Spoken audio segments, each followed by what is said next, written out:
Hey guys, this is Andrew from Androinica.com. That's ANDROINICA.com.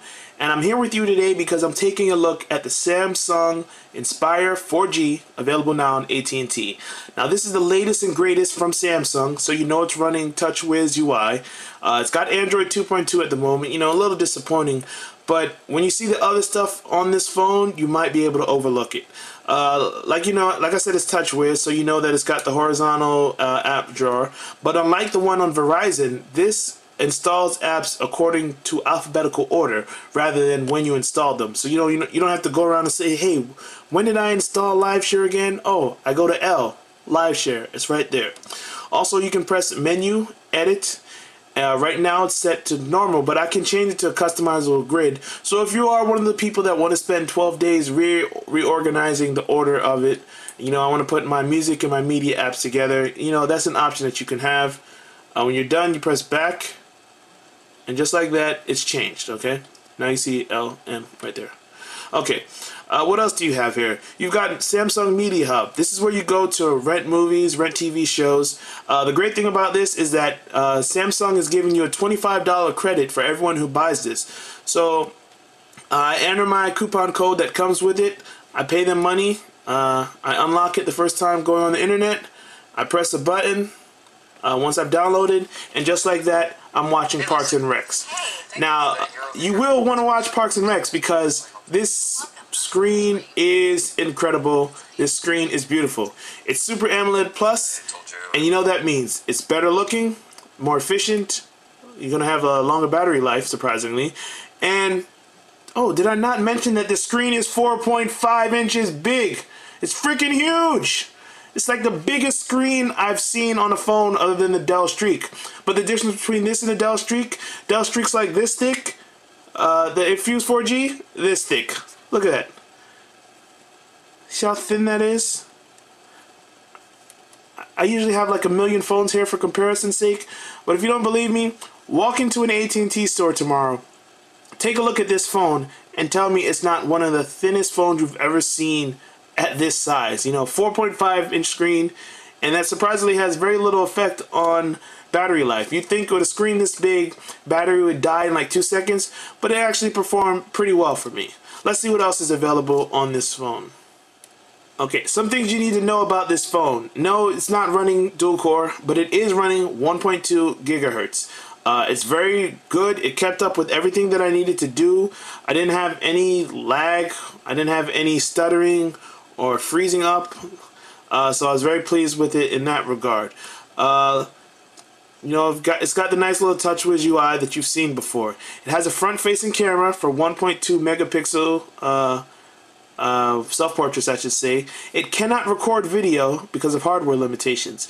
I could go into it and explain CCDs and all this other stuff that Samsung explained to me, but really it went in one ear and out the other. The point is, you can't record yourself on the front-facing camera, but you can record yourself with the rear camera, which has 8 megapixels and an LED flash, and it takes really nice photos. It records good videos. You can get HD videos, 720p.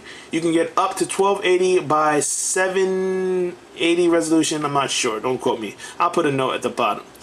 And the best thing about this, I forgot to mention. Let's say before you wanted to install an app, your only choice was to go to the Android market, right? Not anymore. Here's how you do it without going to the Android market. You download an APK, like let's say you're running the Amazon App Store.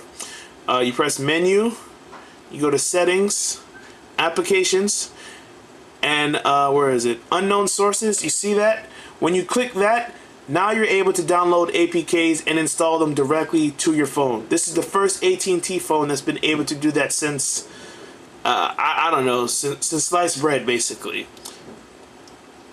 Now let's take a look at the camera app. The camera app is customized and it's really cool. As you can see, you got your little button right here that takes the pictures.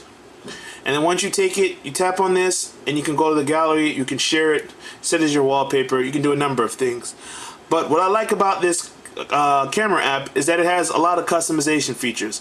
I can turn flash on or off, I can set it to auto, and I can do shooting modes. This allows me to take a lot of pictures in succession of each other.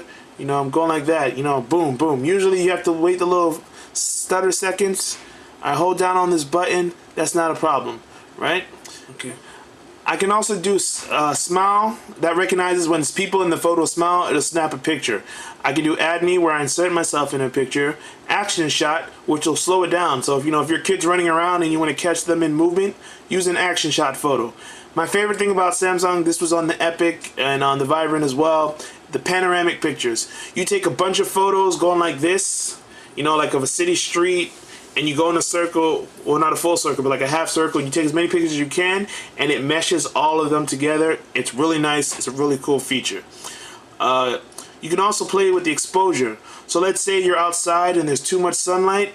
You tap on that, bring it down, there'll be less light reflecting off the person. If it's a little dark, you want to raise that exposure up a little, shed some light on the world. Very nice. I can also go to settings, autofocus. I can change it to sepia, black and white. Now for the autofocus, when doing video, I had a couple of problems. It didn't readjust fast enough. So if I'm shooting a video, let me switch to video mode, tap that little button in the right corner. If I'm shooting a video, right, it autofocuses on this guy. When I look up and try to film the person that's behind it, it has to focus on that person, and it takes a little while to do that. I've seen the Sony cameras are so far the best at autofocus when it comes to mobile phones, but the one in this one is alright, it's passable. You can also do digital zoom, which I wouldn't recommend, but you can do it. You just see that right there, just a little pinch, just like that, and boom, my video is done. Like I said, you can change the settings. So what was it? 1280 by 720. Alright, I was close. And the same thing when you're doing videos, you can leave the light on. So tap flash. Hold on. In video mode. So if it's dark, let me turn off these lights so you can see what I'm talking about. Record. Okay. You see it's dark in the room, but look at that. I've got the light going. Boom, boom, boom, boom, boom. The Android comes out at night. Alright, like most Android phones that come out nowadays, the Infuse 4G comes with a lot of preloaded software. You've got All Share for DLNA media sharing. It comes with a special version of Angry Birds, ad-free. It's available for a special contest they're running. You've also got a code scanner, a family map to track where your family is, AT&T Navigator. They made some changes to calendar as well. You're familiar with that. What else is preloaded on here? Let me go through. Oh, if you're a Uverse customer, AT&T, you can watch live TV on your phone. It's got the music player, of course, that I've raved about. You've got a file explorer, My AT&T for your account management. Check your status, check your bills, all that stuff. And of course, all the Google Android apps come preloaded. You got a preloaded version of Quick Office. A task manager that really serves no purpose. Don't use it. And of course, you've got Write and Go, which is a little note taker, and Yellow Pages for locating information. Now, the thing about this phone is that it's called the Infuse 4G, but really, the 4G network on AT&T it's hit or miss. I'll just be nice and call it hit or miss. There are places where my 3G on Verizon was actually outpacing the 4G download speeds of AT&T, quote unquote. But overall, I really like this phone. I'm not the type of person that needs 4G. I'd appreciate it if carriers would include it. I don't need dual core, but I'd prefer it. But at the same time, the 1.2 gigahertz single core of this didn't have any hangups. So unless you're one of those people that needs a new phone for gaming on like Tegra 2, the Tegra Zone, all that stuff, you're on AT&T, this is a pretty good phone to have. The battery life lasts a long time. You've got these great app switchers here. You've got some nice changes made with TouchWiz. Preloaded apps are a bother, but overall, I really enjoyed my time with this phone.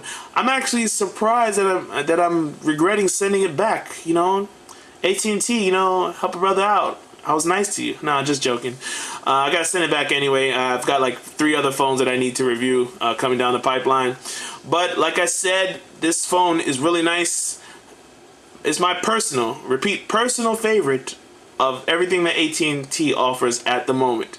You know, but if they come out with that Galaxy S2, I might change my mind. But for now, this is Andrew from Androinica.com. That's ANDROINICA.com, telling you how much I like the AT&T Infuse 4G made by Samsung. It's available now, $199 on contract at the time this video was published. So, peace out, guys. Androinica.com. Subscribe. Go subscribe. The button up there. Just click it. Click it.